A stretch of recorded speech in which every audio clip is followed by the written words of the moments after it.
UK citizens have had enough of its government preferential treatment of foreigners in contrast to its own people, consequently taking to the streets this past weekend to register their profound displeasure at such treatment.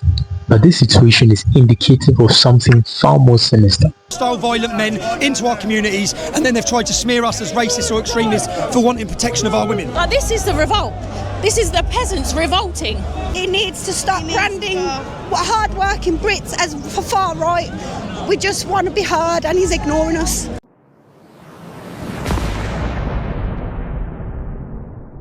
Over the weekend, a protest called Unite the Kingdom saw about 100,000 people take to the streets in protest of a couple of issues with the UK government's preferential treatment of migrants, Islamic migrants especially, at the expense of its own citizens being one of the standout issues. You can understand why this is one of the prime issues.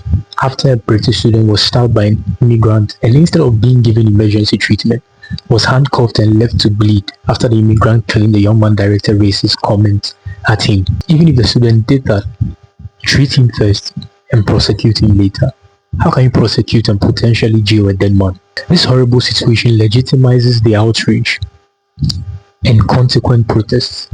And this is just one of the many unfair and unjust things happening in the UK. What can you expect from a nation whose prime minister says this about its own people, who are registering their legitimate frustrations? March in London is a reminder of what we're up against in the battle of our values. The organisers, including convicted thugs and racists, are peddling hatred and division.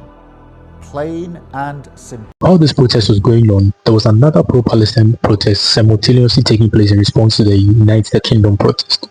And in a BBC article on both protests, the pro-Palestine one was portrayed almost as a more legitimate one that needs attention in comparison to the other one.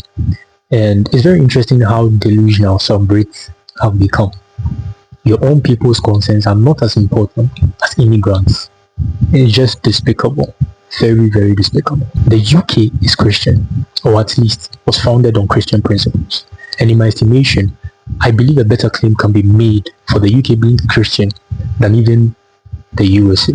The concept of every human being, irrespective of the race, being of equal value is a Judeo-Christian idea. Having the freedom of speech without being shut down is a Judeo-Christian idea. Having the freedom of association, even in terms of religion, without being killed for it, is a Judeo-Christian idea. And any ideology that attempts to trump that, Islam being such a worldview, must be kept far away from such a state or from such a context, because it is in direct contravention to these fundamental Christian beliefs or fundamental Christian ideals. For a religion that claims to correct the errors of Christianity, it should be a no-brainer, and I dare say that the UK's Christian heritage is under serious threat. For the King of the Kingdom to refuse to share an Easter message, something I've never heard of from the UK or coming out of the UK, but rather share a message in solidarity to Muslims during their festivities, is not a stretch to suggest that Christianity in the UK is under serious pressure. Now, there's a lot I can actually say on this issue and the implications of them, but on the part of the church, we are in a serious spiritual battle. And this is a sentiment shared by some of the protesters, including this lovely lady. Yes, they're trying to make it's all twisted, but it's run by the devil. We are in a spiritual battle, people. Now this shows you that the UK church has been sleeping for a while. A context which gave the world the lives of Charles Spurgeon, John Knox and John Wesley, who subdued the UK for God. Today, you have the UK openly embracing religions like Islam, which are starkly antithetical to the Christian ideals that built the UK. For instance, non-Muslims are viewed as of less value than Muslims, and that idea has its implications. And if the church was indeed doing what it was supposed to do, this would have never happened. Like the way people from all walks of life came together in solidarity to protest the woes of the UK government, the UK church, and the Church Universal must unite and dedicate itself to serious intercession and the spread of the word of God to more and more people.